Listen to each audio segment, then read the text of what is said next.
Assalamualaikum, selamat datang di channel Anissa Warismi. Di video kali ini aku mau bikin coklat babka. Ini tuh enak banget, teksturnya lembut, lumer di mulut, dan cara bikinnya juga gampang banget. Cocok banget nih dibikin sama ibu-ibu muda buat bekal sekolah anak atau buat sekedar cemilan di rumah, dijamin anak-anak dan suami bakalan suka. Sekarang langsung aja yuk ke cara pembuatannya. Yang pertama kita akan membuat adonan roti. Siapkan wadah, masukkan 150 gram tepung terigu protein tinggi, 50 gram tepung terigu protein sedang, 40 gram gula pasir, 15 gram susu bubuk, dan 3 gram ragi instan. Kita aduk semua bahan kering sampai rata, dan kalau udah rata, ini bisa langsung kita masukkan ke dalam wadah atau bowl. Di sini adonan akan aku ulen dengan menggunakan stand mixer atau teman-teman bisa ulen manual. Setelah bahan kering dimasukkan, tambahkan kurang lebih 60-65 gram air dingin. Di sini aku pakai air dingin supaya kondisi adonan tetap terjaga. Tambahkan juga 1 butir telur utuh, telurnya aku kocok dulu ya. Kemudian kita masukkan juga telurnya ke dalam bowl. Pasang dough hook atau kalau pakai hand mixer gunakan yang spiral. Mixer dengan kecepatan rendah sampai sedang selama kurang lebih 3-5 menitan atau sampai teksturnya menjadi setengah kalis. Tekstur adonan setengah kalis ini bisa diartikan adonannya sudah tercampur rata, teksturnya belum terlalu halus dan masih sedikit menempel tapi tidak terlalu lengket. Aku mixer sekitar 3-5 menitan, teksturnya udah setengah kalis, bisa dilihat ini udah nggak terlalu lengket dan belum terlalu halus adonannya. Lanjut mau aku tambahkan dengan 30 gram butter dan 3 gram garam. Langsung kita masukkan aja butter dan garamnya ke dalam wadah atau bowl. Kemudian kita mixer kembali dengan kecepatan rendah sampai sedang selama kurang lebih 10 menitan atau sampai teksturnya menjadi kalis dan juga elastis. Tekstur adonan yang kalis dan elastis bisa diartikan semua adonan sudah tercampur rata, teksturnya halus dan licin. Jika kita perhatikan adonannya sudah tidak terlalu lengket di wadah dan saat kita sentuh dia juga tidak terlalu lengket di tangan. Udah sekitar 10 menitan aku mixer, ini teksturnya udah cukup kalis dan elastis. Kita akan cek ya untuk keelastisannya. Ambil sedikit adonan, jangan lupa tangan kita lumuri dengan butter atau margarin. Kemudian rentangkan adonan secara perlahan-lahan sambil digoyang-goyangkan seperti ini. Dan kalau udah timbul lapisan tipis yang tidak mudah sobek atau biasa disebut window pane, tanda kalau adonannya sudah kalis dan elastis dan siap untuk kita gunakan. Ambil adonan, pindahkan ke alas datar atau alas kerja dan ini kita bulatkan ya adonannya. Adonannya cukup halus, lentur banget, permukaannya juga mulus dan ini adonan sudah siap untuk kita proofing selama kurang lebih 20 menitan. Dan setelah kurang lebih 20 menit di proofing, adonannya sudah cukup mengembang. Selanjutnya kita kempiskan atau kita pipihkan dengan panjangnya kurang lebih 30 x 20 cm. Di sini kita buang semua rongga udaranya. Dan kalau udah dibentuk persegi panjang seperti ini, selanjutnya akan kita isi dengan selai coklat. Sebenarnya untuk bentuknya sendiri menyesuaikan wadah atau loyang yang akan kita gunakan. Adonan yang sudah cukup pipih ini akan kita oles dengan selai coklat atau teman-teman bisa pakai selai kacang, selai biskof ataupun yang lainnya. Oles selai di bagian tengah-tengah adonan, usahakan beri jarak kurang lebih 1 cm di bagian sisi-sisinya. Nah, ini olesannya udah cukup rata. Langkah selanjutnya akan kita gulung. Bisa dilihat bagian sisinya nggak aku oles supaya saat digulung nanti bakalan gampang.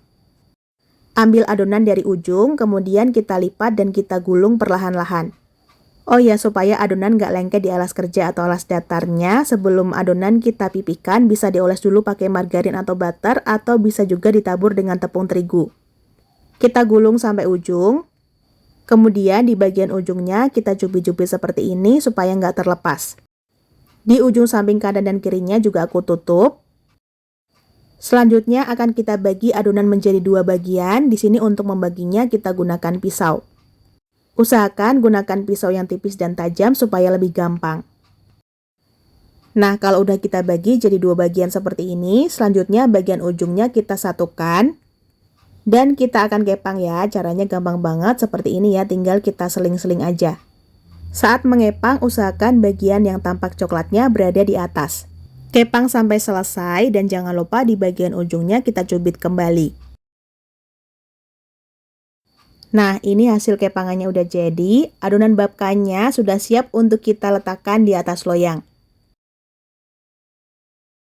Untuk loyangnya sendiri, aku pakai yang ukuran 24 x 12 x 6 cm. Loyang aku alasi dengan baking paper di bagian alas dan kedua sisi samping yang panjang. Jadi pas tadi ngukur baking papernya, aku panjangin seperti ini supaya nanti lebih mudah pas diangkat. Dan untuk kedua sisi yang tidak beralaskan baking paper, bisa dioles margarin tipis-tipis aja. Adonan babka ini akan kita proofing untuk yang kedua kalinya selama kurang lebih 45 menit atau sampai mengembang 2 kali lipat tergantung dari suhu sekitar. Setelah 45 menit di proofing, kemudian kita oles bagian permukaannya dengan menggunakan susu cair. Oles secara merata tipis-tipis aja. Kemudian tambahkan topping choco chip supaya lebih menarik dan lebih cantik. Nah, ini setelah ditambahkan topping choco chips, tampilannya menjadi lebih menarik dan cantik ya. Adonan sudah siap untuk kita panggang. Sebelum adonan dimasukkan ke dalam oven, pastikan ovennya sudah dipanaskan dulu ya selama kurang lebih 5-10 menitan. Letakkan loyang di rak bawah, kemudian akan kita panggang dengan suhu kurang lebih 190-200 derajat Celcius dan kita panggangnya selama kurang lebih 15-20 menitan atau sampai matang. Kalau teman-teman menggunakan oven tangkring, usahakan gunakan api cenderung besar dan dipanggangnya selama kurang lebih 15-20 menitan juga atau sampai permukaannya berwarna kecoklatan. Dan setelah dipanggang sekitar 15-20 menitan, bisa terlihat ya permukaannya udah kecoklatan, tampilannya udah cakep banget. Selanjutnya ini langsung aja kita keluarkan dari oven. Begitu ovennya dibuka, aromanya langsung wangi coklat banget. Dalam pembuatan roti, aku sarankan teman-teman gunakan butter ya, supaya lembutnya lebih tahan lama dan aromanya juga lebih wangi. Dalam keadaan masih panas-panas, langsung aja kita oles bagian permukaannya dengan margarin atau butter. Kita oles tipis-tipis aja, yang penting merata supaya tampak lebih shiny dan lebih lembut.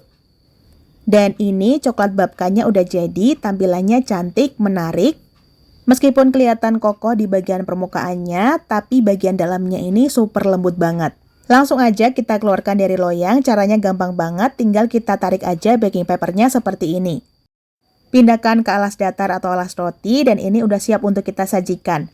Pas aku sentuh, ini teksturnya sangat lembut, moist banget dan fluffy. Jadi meskipun bagian permukaannya tampak kokoh, tapi bagian dalamnya ini lembut dan coklatnya bakal lumer banget. Resep ini tuh cocok banget deh buat teman-teman cobain di rumah. Bahan-bahannya tuh gampang didapat, simple dan cara bikinnya juga gampang dan cepat. Kalau udah cukup dingin, langsung aja kita potong menjadi beberapa bagian. Dari potongannya aja udah berasa rotinya lembut banget. Tuh, teksturnya lembut, ringan, dan sangat fluffy. Untuk serat rotinya sendiri, panjang dan halus ya. Coklat di bagian dalamnya ini super lumer banget. Pas aku coba, tekstur rotinya sendiri super lembut banget, aku suka. Begitu masuk mulut, dia tuh ringan gitu loh tekstur rotinya. Kemudian coklatnya ini lumer banget. Buat pecinta roti coklat, wajib banget ya cobain coklat babka ini, karena begitu digigit, coklatnya itu langsung menyebar di mulut. Dan mungkin segitu dulu resep dan tutorial yang bisa Umi sampaikan. Semoga bisa dipahami dan dimengerti. Terima kasih udah nonton videonya. Wassalamualaikum, semoga bermanfaat. Sampai jumpa di video selanjutnya. Selalu sajikan masakan yang enak dan sehat untuk keluarga tercinta. Selamat mencoba di rumah.